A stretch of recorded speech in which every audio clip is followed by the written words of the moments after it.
in stereo.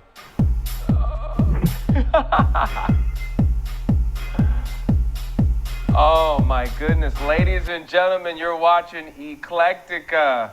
I'm Seven. We have Constantine on the East Coast. We've got Drew on the West Coast. How's everybody doing today? Yeah. Exhausted, but it's still hanging in there. You hanging in there? Yeah. Oh man, we have a lot of catching up with a lot of the shows, the new seasons. But the big news today is this new poster with Star Wars. What do you guys feel about it? Did you guys get a chance to check that out? I did see it. I like it. I mean, it's a functional poster. It shows everything that you pretty much need to know about a Star Wars film. It's nothing mind-blowing, I'd say. It's good. I mean, I don't know what else I can really add to it on top of that. Well, do you notice that there was a big issue with, or some people had an issue, the fact that there might be a black stormtrooper. But if you know anything about Star Wars, you know that sometimes people disguise themselves as stormtroopers. So I think the biggest ha-ha to those people that had an issue, I don't believe he was a stormtrooper at all.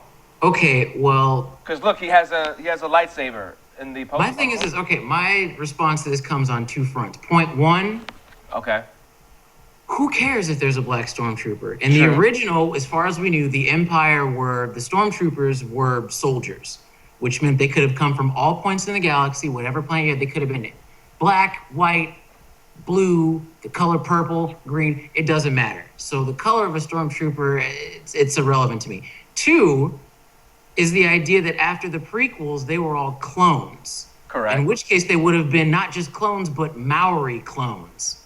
So why do we give a shit? Why do we care? If there's a stormtrooper that may or may not be black, what difference does it make? But if you look at the poster, he has a lightsaber. So obviously... He has a lightsaber, yeah. They were upset for no damn reason because... So he's probably, So he's probably going to be an undercover... Correct. Member of whatever, like, you know, there's the rebels and there's the remnants of the Empire. Correct. So this kid is probably like an agent for the rebels who infiltrates the Empire. Right. Funds, for whatever reason, a stormtrooper outfit. And then eventually he sits up there and reveals himself to be like either a Jedi, or maybe he starts off as a stormtrooper and realizes that he has the potential to be a Jedi, and that's why he's able to don the lightsaber. In either case, his color it's going to keep being an issue until it no longer is. And what I mean by that is people keep bringing up his color. I'm like, who cares? Billy D. Williams was doing this ages ago. Like, James Earl Jones is the voice of Darth Vader, who's one of the most iconic sci-fi characters of all time. Right. If not in just flat-out fiction. So why is this still an issue? Right. Who cares? And the next thing, a lot of people are oh, go ahead, Dean. Go ahead, Dean. Jackson was predates Lando, right? He was in the prequels. Are you talking about Samuel Jackson as Mace Windu? Yeah, I try to not think of the episodes 1 through 3, but it's all good. Yeah, he predates even Lando. It's not like, my question is, how come all the stormtroopers are human? Exactly. If the Empire had basically spanned that far out into the galaxy, we're gonna need an hour and a half to go through Star Wars with the issues I have with Star Wars. Yeah, there's a lot of chronological issues. There's a lot of logistical things that haven't quite made sense. But yeah. And this is why 1 through 3 was a very hard task and should not have happened. Like you were saying, so what? He could be a Jedi. I mean, you look at every war. Espionage goes on in any war. There could be a Jedi dressed as a stormtrooper trying to get information. Where the heck were the rebels getting their information from anyway? Yeah, and I don't know. It stands to reason that you had people on the inside of the Empire who were giving them low-key information on where things were. Right. It's going on today. It's ridiculous. Now, what about this whole King Kong business? Oh, man. Okay. I mean, come on, guys. Are we running out of ideas? Man. Dean, you go first, man. Take it away. A couple of weeks ago, you were like, I don't know if they're really going to do it. And they went through it. They admitted they're doing it, 2020. Anything to make up for that 70s debacle. I think it's horrible. Yeah, I do have... Sorry, go ahead. Did you guys see the original? Oh yeah, trust me. Oh yeah, me and my friends would have sleepovers when we were kids, watching the OG monster movies. Yeah, and this is actually segues pretty nicely to what I was gonna say. So Godzilla versus King Kong, two of the most famous monster movie creatures of all time. They've actually come together before, and was it 1963 where that one came out, Dean? Was that 63 or was that later? No, it was a little later. Okay, so it was basically like this whole Clash of the Titans versus monster thing.